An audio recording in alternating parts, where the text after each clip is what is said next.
bomoi nanga akumama. Hallelujah, hallelujah, kulu yezailonga na bomoi nanga yembelama Yesu yembelama na motema nanga yembelama pona nyonso ngai nakomona na bomoi nanga yo Nzambe kolo yo Nzambe na libota nanga yo Nzambe Yesu oye sengo nakoyoka. Vous êtes venus par votre présence. Vous les avez honorés. C'est-à-dire, en retour, il voudrait aussi que vous puissiez écouter ces quelques paroles. Remarquez, le mariage, tout à l'heure, nous avons vu monsieur le maire, c'est quelqu'un de très sympathique. Monsieur le maire faisait allusion aux enfants. Il insistait, pour ceux qui étaient là à la mairie, ça nous faisait rigoler. Il avait présenté le livret des familles où il y a 10 endroits pour les noms des enfants. Et il nous faisait rigoler. En fait, si monsieur le maire disait cela, c'est parce que cela est lié à la nature humaine. Remarquez là où nous sommes là, dans cette assemblée, il y a des hommes et des femmes. Et nous sommes tous les enfants d'un père et d'une mère. C'est-à-dire, cette image-là de la famille, nous sommes venus la découvrir sur la terre. Personne n'avait choisi d'être un homme. Personne n'a choisi d'être une femme. Et personne non plus n'a choisi de naître. C'est-à-dire que c'est une image qui nous est imposée. D'aucuns diront que c'est la loi de la nature. Mais laissez-moi vous dire que ce que nous appelons la loi de la nature, mais que nous ne nommons pas, s'appelle la loi de Dieu. Je sais que dans cette salle, il y a des chrétiens, il y a des musulmans, il y a aussi des athées. Il y en a d'autres aussi qui ont d'autres confessions. Je respecte tout cela. C'est pourquoi je voudrais seulement juste vous faire remarquer une chose. Puisque moi je suis chrétien, dans ma Bible il est écrit que la nature doit nous enseigner. Voilà pourquoi j'ai souligné cette image-là que monsieur le maire a mis en relief tout à l'heure. C'est-à-dire, cette image que Dieu nous impose de l'homme, de la femme et des enfants. Sur la terre, personne ne viendra dire que lui, il est sorti de nulle part. Non. C'est-à-dire qu'il y a des choses qui sont supérieures à nous, dont nous sommes obligés, dont nous sommes assujettis. Même si tu ne crois pas en Dieu. Mais cette image, c'est colle en toi. Et la Bible nous dit que nous devons reconnaître Dieu, sa puissance éternelle, sa divinité au travers de la création. C'est-à-dire que toi-même, étant un homme ou bien étant une femme, tu es une créature, tu es un mystère. Parce que remarquez, la même image, Dieu la prend, il la colle aussi au ciel. Pour que personne ne vienne dire que non, moi je suis sorti, je me suis retrouvé dans une forêt, j'étais un homme, j'ai grandi, j'ai vieilli, je suis mort, je n'étais qu'un homme. Je n'ai pas croisé d'autres personnes sur la terre. Personne ne dira qu'il n'a jamais fixé des regards le ciel. C'est pourquoi Dieu a pris la même image, il la colle au ciel. C'est pourquoi nous voyons le soleil, nous voyons la lune et nous voyons les étoiles. Et la Bible nous explique, au travers du songe qu'avait eu notre bien-aimé Joseph pour les chrétiens, son père est venu. Un jour, Joseph a eu un songe. Il a dit, Père, j'ai eu un songe. Les soleils, la lune et les étoiles se sont prosternés devant moi. Alors son père, le prophète, il vient, il dit, oh, mon fils, moi ton père, les soleils, ta mère, la lune, et tes frères, les étoiles, nous devrions nous prosterner devant toi. C'est-à-dire, nous avons alors l'explication du soleil, de la lune et des étoiles. C'est-à-dire, ce n'est pas en vain que Dieu les colle. Non seulement il nous colle cette image, il les colle aussi au ciel. C'est-à-dire, cela appartient à la nature tout entière. Ça veut dire quoi? Ça veut dire que si nous voulons comprendre la mariée, si nous voulons comprendre pourquoi nous nous marions, il nous suffit de considérer la nature, d'écouter l'enseignement de la nature. Nous allons alors comprendre ces mystères-là. C'est quoi être un homme? C'est quoi être une femme? Et c'est quoi être un enfant? Les scientifiques nous diront que la lune n'a pas de lumière. Quand je lis dans ma Bible, j'ai dit amen à cet enseignement-là. Parce que si les scientifiques avaient dit que la lune possède la lumière autonome, j'allais dire non. Parce que dans ma Bible, c'est écrit autrement. Pourquoi? Parce que Dieu dit que la lune, c'est une femme. Or, la femme n'a pas de sémence. Si nous sommes venus assister à un mariage, c'est parce qu'un jour, notre frère a eu l'idée de fonder un foyer. C'est-à-dire d'avoir une femme et au travers de la femme, avoir des enfants. Parce qu'il sait que sans la femme, il ne peut pas avoir des enfants. Bien qu'aujourd'hui, nous voyons contredire la nature. Parce que nous voyons aussi des hommes aller vers les hommes et les femmes aller vers les femmes. Je peux déjà vous dire que ça, c'est contre nature. Parce que la femme ne possède pas la sémence. Si elle va aussi vers une autre femme, elle n'aura jamais d'enfant. Et un homme, c'est-à-dire l'homme, c'est celui qui possède la sémence. Si l'homme ne va pas vers la femme, il va aussi vers un homme, il ne possédera jamais d'enfant. Or, Dieu a mis en nous ces désirs-là de fonder le foyer. C'est-à-dire d'être aussi comme le soleil, la lune et les étoiles. Je vous fais remarquer même que, de la même manière que le cycle de la femme sur la terre est de 28 jours, la lune aussi, son cycle est de 28 jours. Parce que réellement, c'est une femme.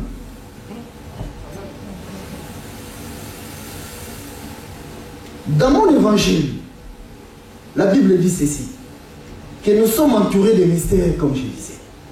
Alors Dieu, pour nous expliquer les mystères, ces mystères, il a adopté une méthode. C'est-à-dire que quelqu'un ne peut pas venir d'emblée comme ça, vous dire que ceci est une vérité biblique, vous devez le croire. Il ne faut pas croire. Même si cette personne-là invoque le ciel de sang, ne le croyez pas. Ça, c'est un conseil. C'est-à-dire, même moi, si je vous dis quelque chose, par exemple du mariage, parce que je vais vous expliquer ce qu'est la femme et l'enfant, Dieu dit qu'il n'y a rien de nouveau sous les cieux. Si nous sommes venus voir le mariage, c'est-à-dire qu'il y a déjà eu un mariage. C'est pourquoi Dieu a fait que le soleil et la lune, ensuite les enfants. Les étoiles. C'est-à-dire, pour reconnaître une vérité biblique, une vérité de Dieu, parce qu'il y a aussi des gens qui ne sont pas des chrétiens, c'est ça. Il faut considérer les témoins que Dieu a placés, souvent dans la nature. Parce que la nature concerne tout le monde sur la terre. Voilà pourquoi j'ai déjà touché ce que c'est le soleil, la lune et les étoiles. nous voyons vraiment que c'est une famille. Et sur la terre, personne ne me dira qu'il n'a pas de père. Si tu n'as pas de père, peut-être tu es un esprit. Tu ne peux pas vivre sur la terre sans père. C'est une image qui nous colle.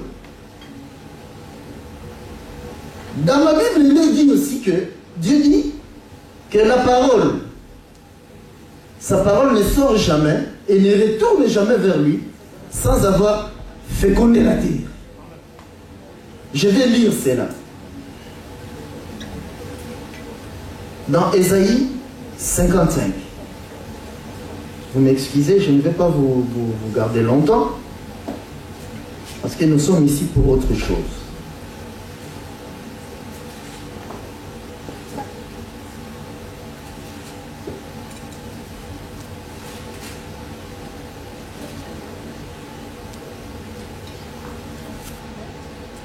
Ésaïe 55, 8 dit ceci. Car mes pensées ne sont pas vos pensées, et vos voix ne sont pas mes voix, dit l'Éternel. Autant les cieux sont élevés au-dessus de la terre, autant mes voix sont élevées au-dessus de vos voix, et mes pensées au-dessus de vos pensées. Comme la pluie et la neige descendent des cieux, et n'y retournent pas sans avoir arrosé et fécondé la terre, et fait germer les plantes, sans avoir donné de la sémence au semeur, et du pain à celui qui mange, ainsi en est-il de ma parole, qui sort de ma bouche, elle ne retourne point à moi, sans effet, sans avoir exécuté ma volonté. Dieu nous dit que la pluie féconde la terre. Or, nous savons que ce qui féconde, c'est la sémence. Ça, c'est la loi de la nature. Ça veut dire que il y a quelqu'un qui donne alors la pluie. Cet homme-là, c'est lui qui donne la pluie, cette sémence, donc c'est un homme. Or, la pluie descend des cieux. Ça veut dire que le ciel, c'est un homme. Puisqu'il possède la sémence pour féconder la terre. Puisque la terre est fécondée, ça veut dire que la terre, c'est une femme. Quand elle est fécondée, elle produit de la verdure. Elle donne les arbres que nous voyons. Voilà les images que Dieu nous impose. Alors, si quelqu'un vient aujourd'hui me dire que non, moi je suis une femme, mais je dois aussi posséder la sémence. Parce que la pluie, Dieu dit que c'est sa parole. Si alors, une femme vient me dire que non, moi je suis une femme, mais je possède aussi la sémence, tu viens contredire Dieu. Amen. Or Dieu, remarquons que dans la nature, tout est bien agencé. Il ne se contredit jamais. Vous me suivez? Dieu ne se contredit jamais. Nous essayons de comprendre ces mystères des mariages. Peut-être que tu es célibataire dans la salle, qu'un jour tu voudras aussi te marier, parce qu'en toi il y a ces désirs-là de te marier. C'est-à-dire en nous, Dieu nous impose cela. Même si tu ne crois pas en Dieu, mais il te l'impose. C'est-à-dire, du fait déjà que toi tu désires te marier, c'est-à-dire ton être croit que Dieu existe. Le fait déjà que tu sois une femme, ou bien tu sois un homme, ta nature t'enseigne. C'est-à-dire, c'est ta nature qui viendra ces jours-là te dire que tu es condamné. Tout simplement. Voilà mon évangile. C'est-à-dire, mon évangile, ce n'est pas l'évangile où je viens, je commence à raisonner, le soleil, ça peut être quoi? Non. Nous voyons que le soleil, c'est un homme, et que nous voyons voir les témoins qui nous montrent que c'est réellement un homme, parce qu'il possède la sémence. C'est ça ce que ça veut dire. Si notre frère Hakim ne possédait pas de sémence, nous ne serons pas là aujourd'hui. Et si nous partons nous tous, ceux qui prient, que tu sois musulman ou autre, si nous partons à l'église, c'est pour écouter, recevoir l'enseignement. Or l'enseignement, c'est la sémence. C'est-à-dire que nous venons à l'église étant femmes pour recevoir l'instruction, recevoir l'enseignement de l'homme. Et cet homme-là, nous l'appelons Jésus. Nous l'appelons Jésus. Voilà les mystères du mariage. Voilà ce que c'est un homme. Voilà ce que c'est une femme. Et voilà ce que c'est un enfant. Nous n'avons pas beaucoup de temps pour parler de ces choses. C'est-à-dire, Dieu avait promis qu'il viendra un temps où il viendra révéler tous les mystères qui nous entourent. Et l'apôtre Paul dit ceci, que si je viens te dire ne vole pas, ne tue pas, c'est une bonne chose. Mais ça c'est le lait. Lui il appelle cela le lait, c'est-à-dire les petits déjeuners. Mais il nous amène plutôt, il nous conseille de manger plutôt la viande, c'est-à-dire des choses solides. Et ce que lui il appelle des choses solides, c'est-à-dire la révélation des mystères. Parce que Jésus, quand il est venu présenter le royaume, tout ce qu'il a dit, c'est que le royaume est un mystère. Le royaume, c'est que des mystères. C'est-à-dire les choses solides, c'est la révélation de chaque mystère qui nous entoure. Nous devons aussi parler de la mort qui nous entoure. Parce que, remarquez, nous qui sommes sur la terre, nous sommes peu nombreux que ceux qui croupissent dans les cimetières. C'est aussi une bonne chose que Dieu nous explique c'est quoi la mort. Bien que, il doit déjà aussi nous expliquer c'est quoi la naissance. Parce que quand nous avons des enfants, quand nous sommes nés, nous sommes passés par la naissance. Et par la naissance, nous voyons que quand nous venons sur la terre, la mère perd les os, la mère perd le sang. Quand l'enfant sort, il reçoit le souffle de vie. C'est-à-dire toute vie est donnée en 3 étapes. Ça aussi c'est un mystère. Celui qui est né autrement, qu'il me le dise, que je le sache. C'est pourquoi même la terre qui nous accueille est sortie aussi des seaux. C'est pourquoi c'est au 3e jour que Dieu est venu le sortir. Il est revenu, sort, il est sorti pour faire un travail. Quand il vient renouveler encore au temps de Noé, il l'a fait repartir dans l'eau. Il la ressort. Et la Bible nous dit que c'est le baptême. C'est-à-dire que quand Dieu donne la vie, c'est le processus. Voilà pourquoi j'aime la Bible. Parce que la Bible me dit aussi, mais regarde la nature. Même la terre qui t'accueille a été baptisée. C'est-à-dire, toi aussi, pour exister spirituellement, tu dois aussi rentrer dans l'eau. C'est ça ce que Jésus avait dit à Nicodème. Nicodème, tu dis aux gens de ne pas voler, de ne pas faire le mal, c'est une bonne chose. Tu es un docteur de la loi, je suis content. Mais toi, tu n'existes pas. Parce que pour exister, mais tu dois naître. Lui qui enseignait, je dois encore retourner dans le ventre de ma mère. Il n'avait pas saisi. C'est-à-dire que il lui disait que de la même manière que tu es né dans la chair, de la même manière tu dois naître aussi spirituellement pour pouvoir exister. C'est pourquoi dans le christianisme, nous rentrons dans l'eau, nous appelons cela le baptême.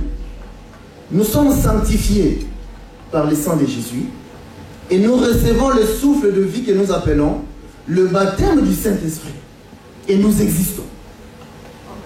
Pour pallier à la troisième chose dont j'ai dit, que nous naissons, nous nous marions et puis nous mourrons. C'est-à-dire, quand tu nais maintenant spirituellement, toi tu ne mourras pas. Parce que la volonté de Dieu, ce n'était pas que nous puissions mourir. Parce que la vie sur la terre n'est que précaire.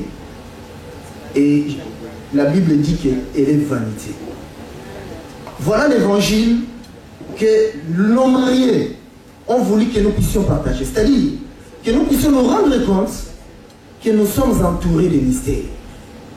Et que, passons alors notre temps sur la terre à interroger Dieu, de venir nous expliquer ces mystères-là. Parce que même si tu ne veux pas les savoir, tu es assujetti à cela. Il y a de l'impact de tout cela dans ta vie. Je vous remercie.